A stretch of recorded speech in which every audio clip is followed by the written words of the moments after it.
Hi everyone. I wanted to take a moment and tell you about this new reading comprehension book that I have written, and it's going to be part of a 5-part series with book number 2 coming out soon. It's called Awesome Reading Comprehension. This is level 1, and what I'd like to do today is take you through a walkthrough of the very first chapter. This way you get an idea of how the book works and also the kind of content that you would see in your classroom. So let's take a look at the very first page of chapter 1. As you can see on the very first page of chapter 1, we see a picture. Now, underneath the picture is a story about the picture. Now, the best part about this series is that these stories can be fiction, non-fiction, they can include dialogue, sometimes they include facts. It's all random, and that's kind of the point. We want to see a mix of things that we would experience in regular reading comprehension, whether we're reading a menu or a story or a newspaper or anything of that nature. So let's take a look and see what we can see here. Now, the very first picture here, we see the story is talking about it. And a lot of these pictures are colorful and vibrant. They encourage the students to engage with the story. They encourage the student to imagine more about it. So let's take a look here. Ming loved his mother's bike. It was a dark blue, which was his favorite color. It had a giant basket on it, where his mother carried new toys or delicious foods.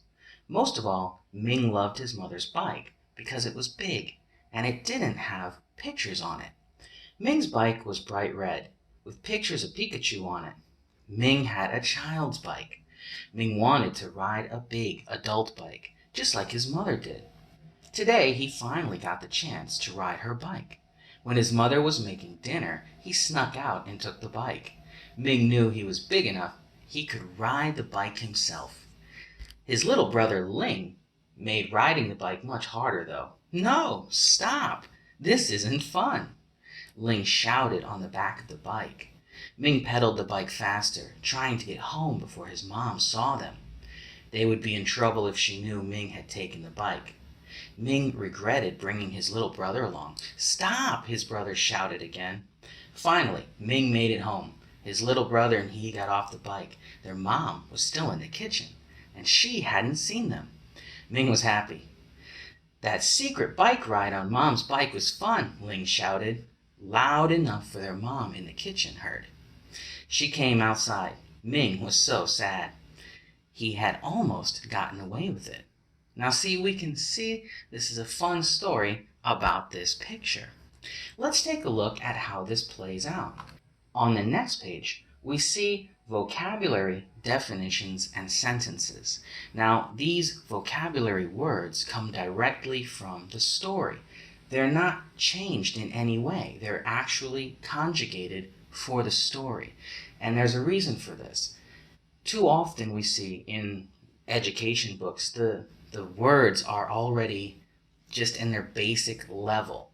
But having them conjugated gives the student more understanding of the story, as well as it allows them to use it. So let's take a look here. If we look at number 1, it says adult. So we say the part of speech, oh, this is a noun. And then we would look and find the definition of this. Now it's up to you as their teacher to have them write the definition in English or in their own language, in your native language. It doesn't matter. All that matters is that the student learns what the word means. Now, here's the best part. Underneath, it says make a sentence. The student must use this word in a sentence. It's already conjugated and matching the story. So these kids, these students, start to get a real feel for how these words are used and what they truly mean. They understand the tense aspect of it. So let's take a look at some more of this. Reading Comprehension Check. This is the 3rd page in the chapter, and we see our 6 questions. What is this story about? Why did Ming like his bike? When did Ming take the bike? Who came with Ming? Why did Ming have to pedal faster? And then we see a star. Number 6 is a challenge type question. Why was it important that the ride was a secret? This gives you as the teacher and the student a chance to understand what's truly in the story. I've also adjusted these questions so that the student cannot just copy the sentences right from the story. That is one of the big flaws that we see in many reading comprehension books, is that students just copy from the story. I've been an ESL teacher for a long time, and it drove me crazy. So I always teach my students to reword the sentence. I make the questions in a way that they can't really copy it from the story. Now let's look down here at the bottom. It says Inference Prediction. What do you think happens next? Now each chapter may have a different question here, and it says write 3 ideas.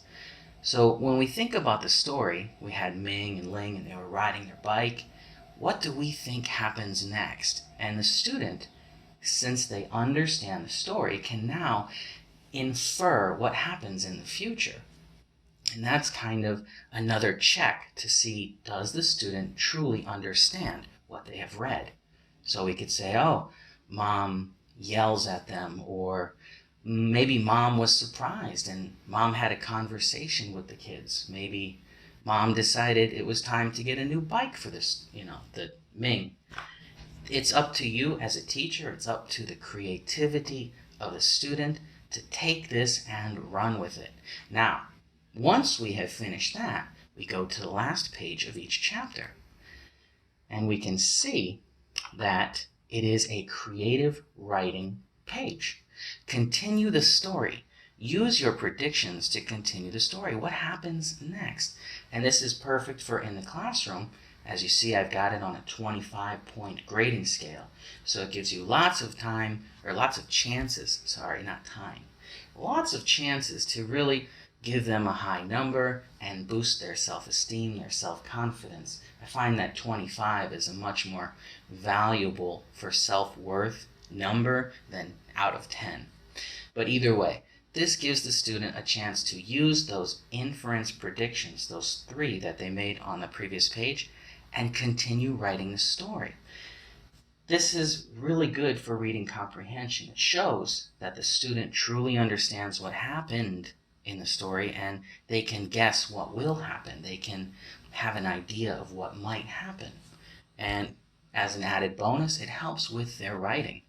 This is really good for an ESL teacher because it gives them a lot more time to walk around the classroom and interact with the students, check their sentences, see where their problems are. It gives them more work to do where they're not talking and interacting with their classmates. It gives them a chance to truly write, truly practice what they've learned. And that's the way I've set this book up. I've set it up with an ESL class in mind, whether it's an academy or an international school or a public school. This is made for the ESL teacher to truly interact with their students and help students truly understand what they're reading, to learn different ways to understand what they're seeing in print, on books, things like this. Now, I hope this truly helped you out. I said truly a lot, but I really do. I really do hope this helps you out and helps you in your class, and you can have fun with this. That's the best part about ending an assignment, ending a chapter on a creative note, is allowing the kids to have fun with things, having a chance to have fun with it yourself. As the teacher, you could even make your own inferences and give them hints on the board and say, this is what I think happens. It gives you a chance to really interact with them. Now, I hope you enjoyed this. I hope you find my book useful. There will be 5 in this series. This is level 1, and it's geared more towards upper elementary students and beginning middle school students. This is the level that they should be at that point. And yeah, that's basically it. If you have any questions, you can always leave me a comment, and I will try my best to help you out. Bye.